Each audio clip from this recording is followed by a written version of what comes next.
Welcome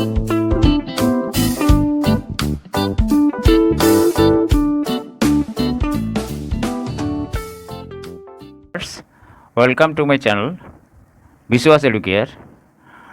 Today I am going to discuss about basic grammar of English. Firstly, I'll discuss about sentence construction.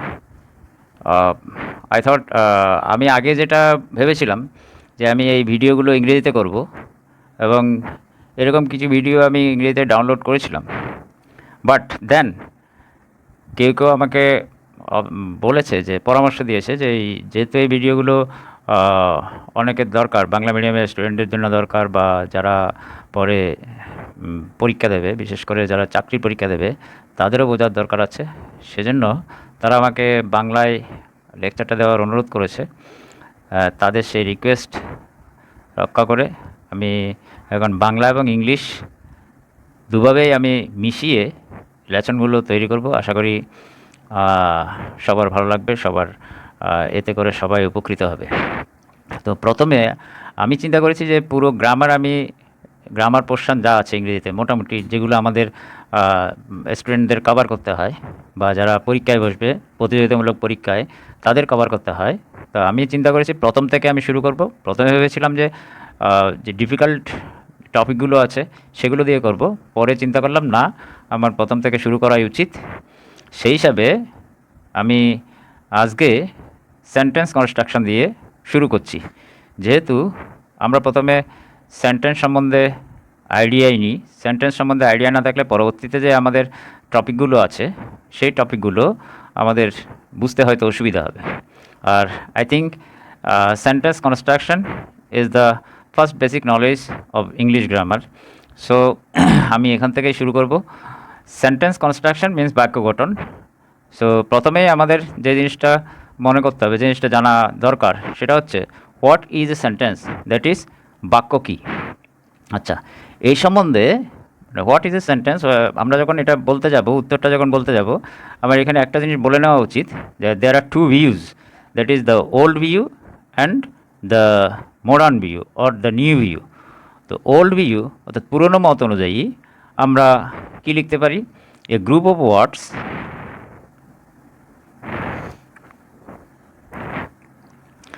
that makes a complete sense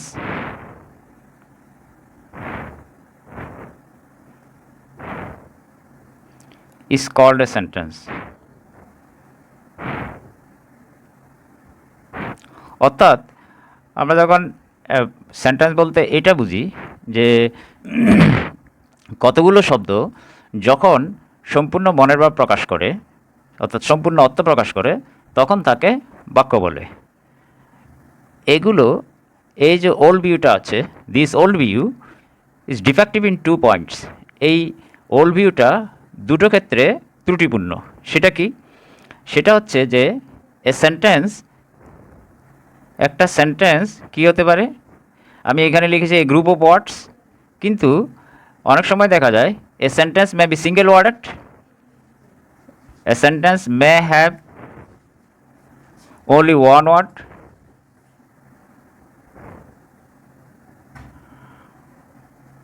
in a given context,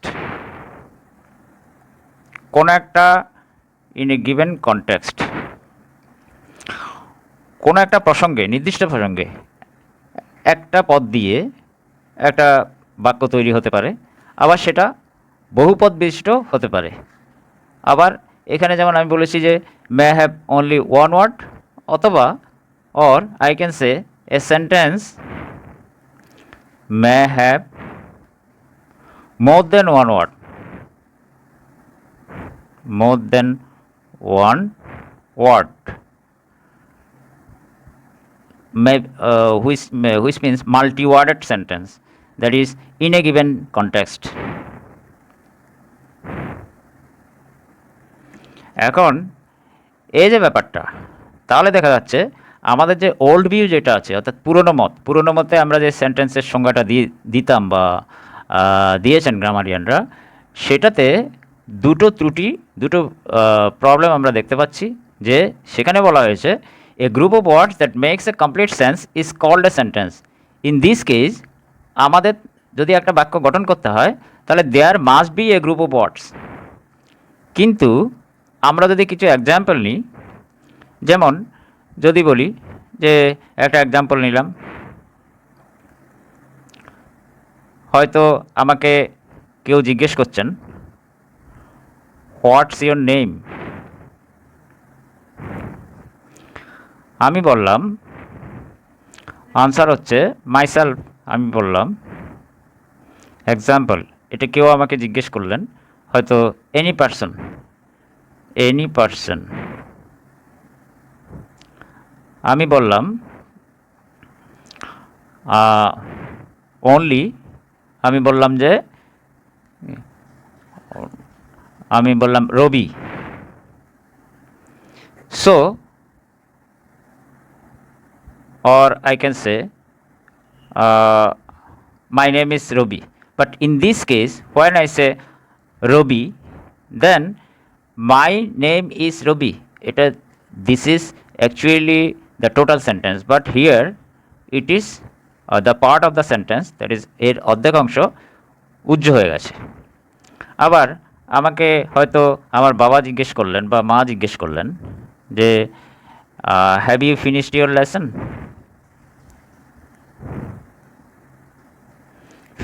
lesson, আমি বললাম yes. তাহলে এখানে আমি দু ধরনের sentence পাচ্ছি। এটা হচ্ছে মাল্টি ওয়ার্ডেড, অর্থাৎ এখানে একের বেশি ওয়ার্ড আছে, একের বেশি শব্দ আছে। কিন্তু এই দুটো ক্ষেত্রে আমাদের এটা হচ্ছে ভার্বলেস sentence, single ওয়ার্ডেড sentence.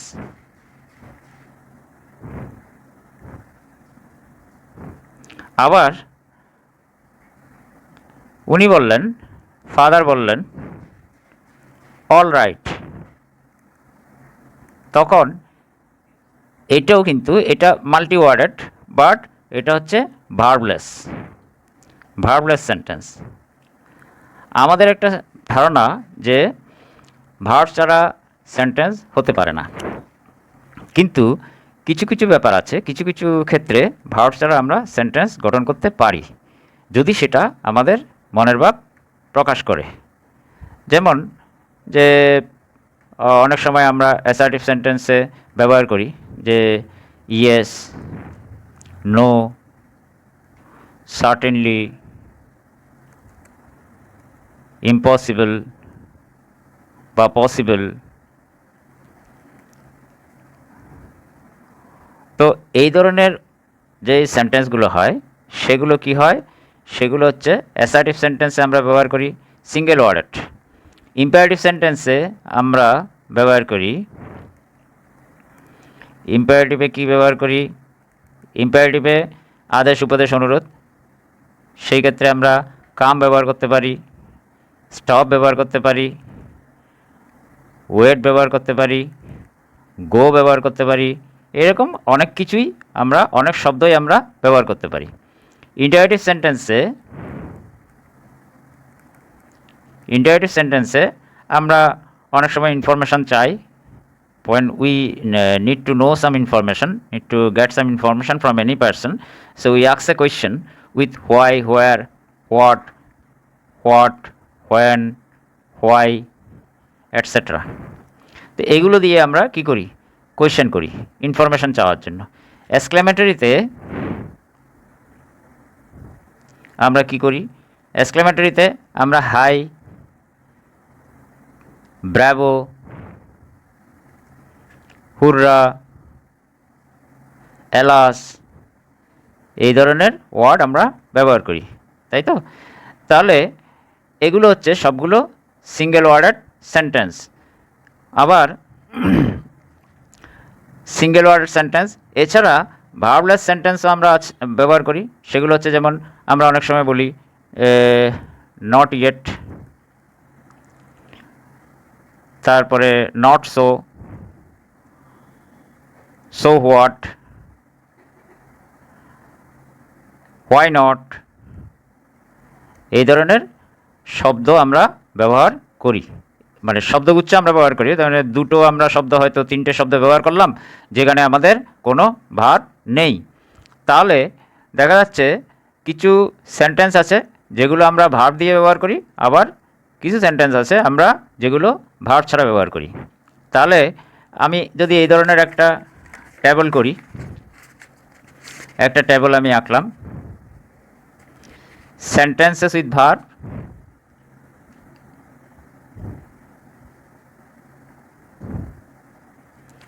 Sentences without verb.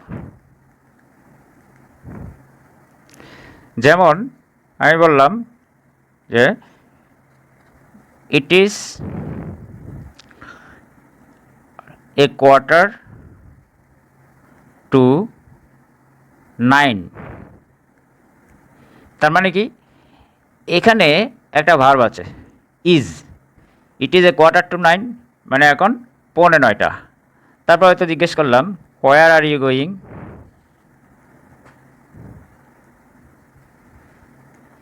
তুমি কোথায় যাচ্ছ, এখানেও একটা ভার্ব আছে। এছাড়া আমি বলতে পারি যে হাউ ওল্ড আর ইউ, বা আমি বলতে পারি please give me your pan, please give me a glass of water.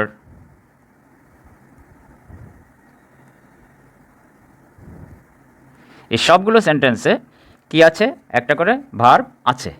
এবার আমরা দেখব যে sentences without verb, without verb নিয়ে সেন্টেন্স আমরা করতে পারি কিনা। যেমন আমরা অনেক সময় যেটা কনভারসেশনাল ইংলিশে ব্যবহৃত হয়, স্পোকেন ইংলিশ মেইনলি, আমি যে সেন্টেন্সেস উইদাউট ভার্ব যেগুলো, সেগুলো সাধারণত আমরা যখন কম্পোজিশন লিখি বা কোনো প্যারাগ্রাফ লিখি বা কোনো লেটার অ্যাপ্লিকেশন এগুলো আমরা লিখি, তখন আমরা generally we don't use this type of sentences.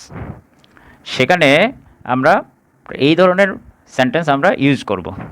But in this case sentences without verb, this type of sentences are used in conversational English. That is, when we ask somebody, we ask something, or we want some information from anybody, then we use this type of sentences to why, to save our time. Name please, name please. Now here this is actually a type of question, but when I am asking what's your name please, now আমি যখন জিজ্ঞেস করছি তোমার নাম কি, what's your name please, এখন এটা যেরকম একটা কোয়েশ্চেন, এটাও কিন্তু এক ধরনের একটা কোয়েশ্চেন, কারণ আমি জিজ্ঞেস করছি নেম প্লিজ, তাহলে এটা এক ধরনের কোয়েশ্চেন। কিন্তু এখানে আমি যখন এই শব্দগুলো আমি বলছি, তখন আমার যে ইন্টোনেশন, অর্থাৎ আমার যে টানটা, আমার যে সেন্টেন্সটা উচ্চারণ করার যে ভঙ্গি, সেটাতে একটা কোয়েশ্চেনের একটা ব্যাপার থাকবে। অর্থাৎ কোয়েশ্চেন করার সময় আমরা যেরকম ইন্টোনেশন ব্যবহার করি, ঠিক সেই ধরনের একটা টান থাকবে। টিকেট প্লিজ, যখন আমি জিজ্ঞেস করলাম যে টিকেট প্লিজ, এই ধরনের। তারপরে হয়তো আমরা টাইম প্লিজ বা হাউ মাচ ফর দ্যাট বুক, তারপরে আমরা হয়তো just 11 o'clock, just 10 o'clock, time বলার সময় এই ধরনের বলি। যখন কেউ আমাদেরকে জিজ্ঞেস করে টাইমের কথা, জাস্ট 5 PM, জাস্ট নাও। এই যে এক্সপ্রেশনগুলো, এগুলো সেন্টেন্স উইদাউট ভার্ব। কেন সেন্টেন্স হয়েছে? কারণ এগুলো কিন্তু আমাদের একটা সম্পূর্ণ অর্থ প্রকাশ করছে। এখন এখানে একটা জিনিস আমাদেরকে খেয়াল রাখতে হবে, ইংরেজিতে লেখার সময় যেমন নাটকের ডায়লগ, আমরা সাধারণত ভার্বযুক্ত গ্রুপ অফ ওয়ার্ডস দিয়ে বাক্য তৈরি করি, কিন্তু নাটকের ডায়লগ এগুলো ছাড়া যখন আমরা কথা বলার জন্য ইংরেজি ব্যবহার করি, একটি মাত্র ওয়ার্ড দিয়ে বা ভার্বহীন, যেখানে ভার্ব নেই, সেরকম আমরা গ্রুপ অফ ওয়ার্ড দিয়ে আমরা বাক্য গঠন করি। যেরকম আমি আগে বলেছিলাম যে কোনো কিছু যখন আমরা লিখি, বিশেষ করে ফর্মাল কোনো কিছু, যেগুলো একটা অ্যাপ্লিকেশন বা লেটার বা কোনো একটা যে কম্পোজিশন, এই ধরনের কিছু আমরা যখন লিখি, বা প্যারাগ্রাফ, এই ধরনের কিছু যখন আমরা লিখি, তখন আমরা ভার্ব দেওয়া সেন্টেন্স ব্যবহার করি। কিন্তু আমরা যখন ডায়লগ লিখি, আমরা যখন কনভারসেশনাল ইংলিশ নিয়ে লিখি, তখন একটা কনভারসেশন বা আমাদেরকে যখন বলা হয় একটা ডায়লগ লিখো, বা আমরা যখন একে অন্যের সাথে কথা বলি, তখন আমরা এই ধরনের এক্সপ্রেশনগুলো ইউজ করতে পারি। এখন এই ধরনের এক্সপ্রেশন যখন ইউজ করছি, সেখানে আমরা ভার্ব ব্যবহার করছি না, কিন্তু আমাদের ইন্টোনেশন ওই ভার্বটার কাজ করছে। অর্থাৎ যেভাবে আমরা কথাটা বলছি, সেটা আমাদের ইন্টোনেশনটাই আমাদের যে সেন্সটা প্রকাশ করে দিচ্ছে। তাহলে দেখা যাচ্ছে যে ভার্ব ছাড়াও সেন্টেন্স হতে পারে। এখন যে একটা জিনিস এখানে লক্ষণীয়, সেটা হচ্ছে একটা সেন্টেন্স মাঝে মাঝে কী করে, যে একটা সম্পূর্ণ মনের ভাব প্রকাশ নাও করতে পারে। অ্যাজ এ সেন্স মেবি এটা কী হয়, extended from a short one to a bigger one. একটা ছোট কী হয়, একটা ছোট অংশ থেকে বড় অংশে পরিবর্তিত হতে পারে। বা দেখা যায় একটা বাক্য সম্পূর্ণ অর্থ প্রকাশ করে না, যেহেতু একটা বাক্যকে ছোট থেকে বড় করা যায়। তাহলে এরকম একটা উদাহরণ আমরা নিই। যেমন একটা উদাহরণ নিচ্ছি, a man is taking rest. এটা হচ্ছে যেমন a man is taking rest, একজন লোক বিশ্রাম নিচ্ছে। ঠিক আছে, আচ্ছা, এখানে আবার লিখতে পারি a tired man is taking rest. এটা একটা সেন্টেন্স আর এটা একটা সেন্টেন্স। তাহলে এখানে যে a fat and tired man is, আবার লিখতে পারি a fat and tired man, fat and tired man is taking rest.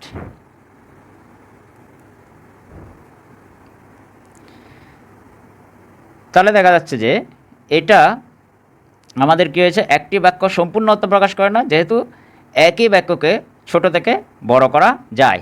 আমি যখন প্রথম সেন্টেন্সটা লিখলাম a man is taking rest, তখন একটা লোক বিশ্রাম নিচ্ছে, এই কথাটা প্রকাশ করেছে। কিন্তু আমি যখন নেক্সট দ্বিতীয় সেন্টেন্সটা লিখলাম, সেখানে আমি লিখলাম a tired man is taking rest. তাহলে ম্যানটা যখন আমি লিখলাম a man, then there may be a question, যে মানুষটা কীরকম, দ্যাট মিনস মানুষের অবস্থাটা কি, মানুষটার অবস্থা কীরকম, whether he is tired or whether he is old, এই ধরনের একটা কোয়েশ্চেন আসতে পারে। তা আমি লিখলাম যে টায়ার্ড, এ টায়ার্ড ম্যান, একটা ক্লান্ত লোক। আবার যদি এইভাবে লিখি a fat and tired man, তখন কি হচ্ছে, এখানে আরও একটা শব্দ যোগ হচ্ছে, ফ্যাট, আরেকটা অ্যাডজেটিভ যোগ হচ্ছে।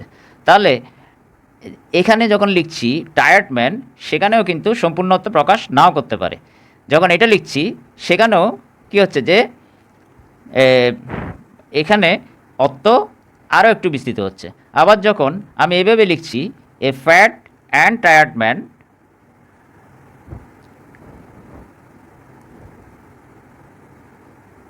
Is taking rest under a tree,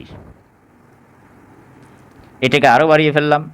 তাহলে এটা এখন কি হচ্ছে, যে এখানে যে কথাগুলো বলা হয়েছে ফার্স্ট, সেকেন্ড এবং থার্ড সেন্টেন্সে, সেখানে দেখা যাচ্ছে যে এখানে কিছু বাকি আছে, অর্থাৎ এখানে আরও কিছু বলা যেতে পারে, এখানেও আরও কিছু বলা যেতে পারে, এখানেও আরও কিছু বলা যেতে পারে। তো এখানে দেখা যাচ্ছে যে আমি যখন আন্ডার এ ট্রি লিখলাম, তখন a fat and tired man is taking rest under a tree, এখানে এইটুক পর্যন্ত যখন এই সেন্টেন্সটা লিখলাম, তখন দেখা যাচ্ছে কোথায় সে বিশ্রাম নিচ্ছে সেই কথাটা বলা হয়নি। দ্যাট ইজ, আমি যাকে বলছি, যেই কথাটা আমি বলছি, যে স্টেটমেন্টটা আমি দিচ্ছি a fat and tired man is taking rest, তখন একটা কোয়েশ্চেন আসতে পারে, where is the man taking rest under a tree, now it is complete. আমি যদি এটাকে আরও লিখি a fat and tired man is taking rest under a tree by the side of a road, এটাও হতে পারে। তখন ট্রির কী হয়, যে ট্রির লোকেশনটা প্রকাশ হয়, তখন এটা কি আরও বেশি বিস্তৃত হয়ে যায়। এখন একটা প্রশ্ন আসতে পারে যে আমরা কি একটা সেন্টেন্সকে কমপ্লিট, মোর কমপ্লিট অথবা মোস্ট কমপ্লিট এভাবে কি বলতে পারি? একটা সেন্টেন্সকে আমরা কি বলতে পারি কমপ্লিট, মোর কমপ্লিট, অথবা মোস্ট কমপ্লিট, এরকম কি বলতে পারি আমরা? আমাদের যে সংজ্ঞাটা দেওয়া হয়েছিল এখানে, আগে যে সংজ্ঞাটা আমরা দিয়েছিলাম, সেখানে আমি যেটা পুরনো সংজ্ঞা, সেটাতে আমরা বলেছিলাম যে a group of words that makes a complete sense is called a sentence. এটা হচ্ছে ওল্ড ভিউ, এটা হচ্ছে ওল্ড ভিউ। আচ্ছা, এখন তাহলে কোয়েশ্চেন হচ্ছে যে কমপ্লিট, এখানে আমি বেশ কতগুলো উদাহরণ দিয়েছি, এক্সাম্পল দিয়েছি, complete, more complete, most complete. তাহলে আমরা এভাবে বলতে পারি কি না, whether a sentence is complete or more complete or most complete, can we call a sentence? We must say no. আমাদেরকে কি বলতে হবে? না, আমরা এভাবে বলতে পারি না। কেন বলতে পারি না? যে আমরা কেন বলতে পারবো না? কারণ হচ্ছে যে ওই সেই ক্ষেত্রে কি হয়, কমপ্লিট ইটসেলফ বিকামস ইনসিগনিফিক্যান্ট। সেখানে যখন আমরা কমপ্লিট বলি তখন এটা গুরুত্বহীন হয়ে যায়। কেন গুরুত্বহীন হয়ে যায়? কারণ এই ক্ষেত্রে আমি যদি বলি এটা কমপ্লিট সেন্টেন্স, তখন দেখা যায় যে যখন আমি এখানে টায়ারটা লিখলাম সেখানে আরও কিছু যোগ হলো, তাহলে এর সাথে কিছু যোগ হলো। তারপর যখন আমি ফ্যাক্টটা লিখলাম এর সাথে কিছু যোগ হলো, এখানে যখন আন্ডারে ট্রি লিখলাম তখন আরও কিছু যোগ হলো। তাহলে দেখা যাচ্ছে যে আমরা একটা সেন্টেন্সকে কমপ্লিট, মোর কমপ্লিট বা মোস্ট কমপ্লিট সেভাবে আমরা বলতে পারি না। যাই হোক, এনিহাও, আমরা এই সবগুলো যে এক্সাম্পল আমরা দিয়েছি, সেই এক্সাম্পলে আমরা কি দেখতে পাচ্ছি যে এখানে ক্লিয়ার মিনিং আছে। অর্থাৎ আমরা কমপ্লিটের জায়গায় যদি বলি ক্লিয়ার মিনিং, অর্থাৎ স্পষ্ট একটা অর্থ আছে। We use clear meaning in place of complete sense. তাহলে কমপ্লিট সেন্সের জায়গায় যদি আমরা ক্লিয়ার মিনিং ব্যবহার করি, তাহলে it will be more acceptable. এটা আমাদের কি আরও বেশি গ্রহণযোগ্য হবে। তাহলে আমরা কি বলতে পারি এখন, যে আমরা কমপ্লিট সেন্সের জায়গায় কি ব্যবহার করব? ক্লিয়ার মিনিং কথাটা ব্যবহার করব। ক্লিয়ার মিনিং যদি আমি ব্যবহার করি, তাহলে এখানে কোনো বিতর্ক থাকার কথা নয়। আগে যে কমপ্লিট বলেছিলাম, কমপ্লিট মানে সম্পূর্ণ, তাহলে এখানে তো সম্পূর্ণ হচ্ছে না। এখানে টায়ার যোগ করা যাচ্ছে, ফ্যাট যোগ করা যাচ্ছে, আন্ডার ট্রি যোগ করা যাচ্ছে, বা by the side of a river, by the side of a pond, by the side of a road, by the side of a road, এটাও লেখা যাচ্ছে এরপরে। তাহলে এটা এক্সটেন্ড করা যাচ্ছে, ইট মে বি এক্সটেন্ডেড। তাহলে সেই ক্ষেত্রে এর অর্থ কী হয়ে যাচ্ছে, এর সেন্স, এর অর্থটা বিস্তৃত হচ্ছে। তাহলে সেক্ষেত্রে আমরা কমপ্লিটও বলতে পারি, মোর কমপ্লিট, মোস্ট কমপ্লিট, এইভাবে আমরা বলতে পারি না। তাহলে আমাদের কীরকম বলা উচিত? নতুন কনসেপ্ট তাহলে কি আসলো?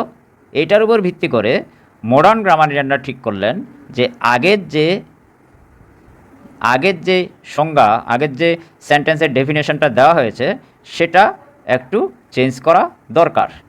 তাহলে সেটা চেঞ্জ করলে কি হয়, ব্যাগ ইউ পার্ডন, সেটা চেঞ্জ করলে কি হয়, a word or a group of words having a clear meaning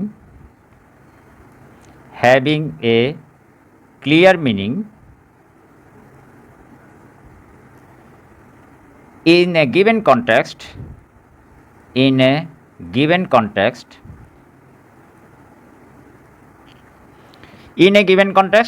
মানে কি, একটা নির্দিষ্ট প্রসঙ্গে, কোনো একটা প্রসঙ্গে, is called a sentence।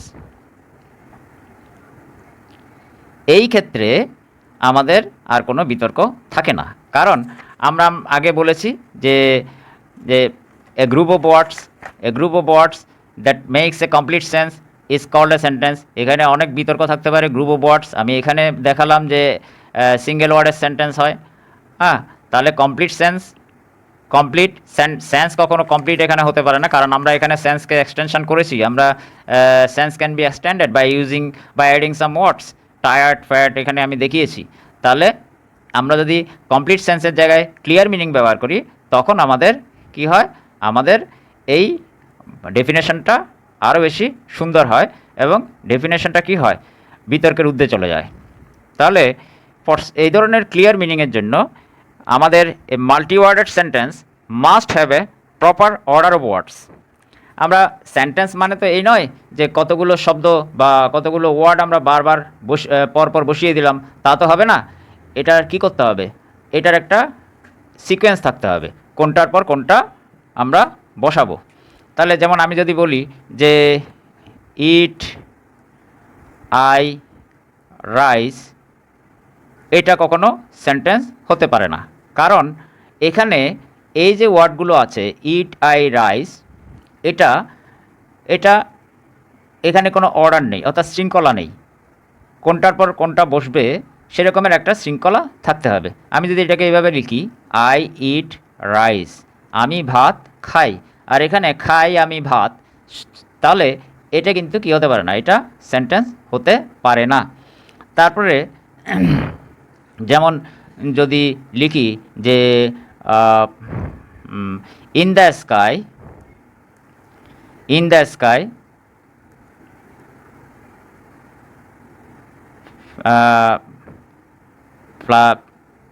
Flying birds আর, এটাও এই ক্ষেত্রেও কিন্তু এটা সেন্টেন্স হতে পারে না, কারণ এখানে অর্ডার নেই। দ্যাট মিন্স এখানে কোনো শৃঙ্খলা মানা হয়নি। তাহলে আমরা লিখতে পারি এখানে birds are flying in the sky, এটা এখন একটা সম্পূর্ণ সেন্টেন্স হলো, কারণ এটা প্রপার অর্ডারে সাজানো আছে, নির্দিষ্ট নিয়ম মেনে প্রপার অর্ডারে সাজানো আছে। তাহলে এ সেন্টেন্স মাস্ট হ্যাভ এ, তাহলে আমরা এটাকে যদি আরেকটু মডিফাই করি, অর্থাৎ আমরা আগে যে সংজ্ঞাটা দিয়েছি এই সংজ্ঞাটাকে যদি আরেকটু মডিফাই করি, তাহলে আমরা লিখতে পারি যে a sentence must have a proper order with clear meaning, proper order of words with clear meaning। শুধু প্রপার অর্ডার অফ ওয়ার্ডস থাকলে হবে না, এটার পরিষ্কার একটা অর্থ থাকতে হবে, যেটা আমরা আগে কমপ্লিট সেন্স বলেছিলাম সেটা। তাহলে যদি বলা হয় দ্য ড্যাড ম্যান ইজ, আমরা এখানে তাহলে কি হয় না যে আমাদের যে আকাঙ্ক্ষা আছে শ্রোতা, সেটা নিবৃত্তি হয় না। তখন সেটাকে যদি আমরা বলি যে, আমি যদি বলি বার্ডস আর বললে তো হবে না, কারণ ইট ইজ নট কমপ্লিট। তাহলে আমার আরও আকাঙ্ক্ষা থেকে যায়, আমি যাকে বলছি তার আকাঙ্ক্ষা থেকে যায় birds R what, birds are flying in the sky. তো দেন আমার যে শ্রোতার যে আকাঙ্ক্ষা সেটা নিবৃত্তি হয়, তখন সেটা সেন্টেন্স হিসাবে ধরে নেওয়া যেতে পারে, যখন একটা সম্পূর্ণ মিনিং থাকে, ক্লিয়ার মিনিং থাকে, পরিষ্কার একটা মিনিং থাকে। তাহলে আমরা এখানে কি পেলাম, এখন আমরা কী রকমের সেন্টেন্স যখন আমরা ফরমেশন করব, যখন কনস্ট্রাকশন করব, ফরমেশন অফ সেন্টেন্স, গঠন, ফরমেশন অফ সেন্টেন্স আমরা যখন গঠন করব, তখন আমাদের সেন্টেন্স গঠন, বাক্য গঠন, তখন আমাদের এইখানে আমরা এখন কি পেলাম, দুই ধরনের পেলাম। একটা সিঙ্গেল ওয়ার্ডেড, তার মানে কি এক শব্দ বিশিষ্ট,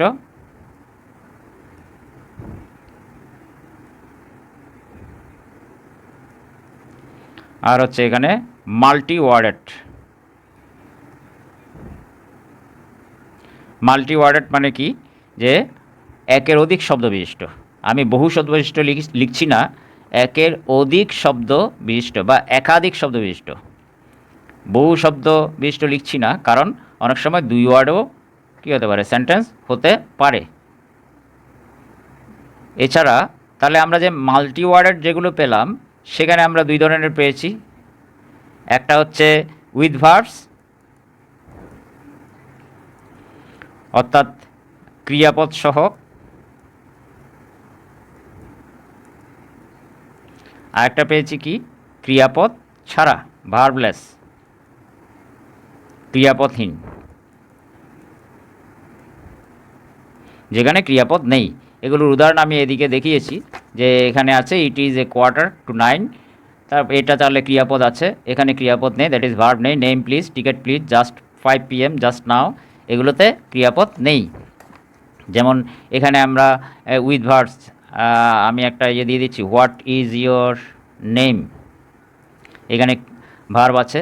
আবার আমি বললাম যে যে কোনো একটা নাম, সাপোজ রনি, এটা, তাহলে এটা verbless, there is no verb here, but here is a verb. এক পদ বিশিষ্ট যেগুলো আমরা বলেছি, যেমন যে wait, go, come, see, et cetera, এই ধরনের হতে পারে। মাল্টি ওয়ার্ডেড যেটা আছে সেগুলো বলেছি, মাল্টি ওয়ার্ডেড, যেমন কাম হিয়ার, গো দিয়ার, এগুলো মাল্টি ওয়ার্ডেড। আমরা আগে এখানে বলেছি যে মাল্টি ওয়ার্ডেড আমরা বলেছি, মাল্টি ওয়ার্ডেড। এদিকেও বলেছিলাম মাল্টি ওয়ার্ডেড, হ্যাঁ, মাল্টি ওয়ার্ডেড আমরা আগে বলেছি। অনেকগুলো সেন্টেন্স আছে, কাম হিয়ার, গো দেয়ার, এই ধরনের আমরা যেখানে একের অধিক তোমার একের অধিক শব্দ ব্যবহার করা হয়েছে সেগুলো মাল্টি ওয়ার্ডেড। যেমন আমি এখানে এর সাথে ব্যবহার করতে পারি যে come here, go there, or go to school. আমি বললাম যে I go to school, he goes to school, I see a bird, এরকম অনেক এক্সাম্পল ব্যবহার করা যায়। তাহলে আমরা মোটামুটি সেন্টেন্স সম্পর্কে এগুলো একটু আমরা জানতে পারলাম আজকে। এরপরে আমরা পরের লেসনে আমরা সেন্টেন্সের যে পার্ট সেগুলো নিয়ে আলোচনা করব। তো আশা করি এইটুকু আলোচনা মধ্য দিয়ে মোটামুটি সেন্টেন্স কাকে বলে, সেন্টেন্স কী ধরনের হতে পারে, মোটামুটি এই বিষয়টা ক্লিয়ার হয়েছে। ওকে, তাহলে আজকের জন্য এইটুকুই, এখানেই আমি শেষ করছি আজকে। আশা করি এই করোনাকালে সবার সুস্বাস্থ্য আমি কামনা করছি, সবাই ভালো থাকবেন এবং সবাই নিরাপদে থাকবেন। ধন্যবাদ সবাইকে ভিডিওটা দেখার জন্য।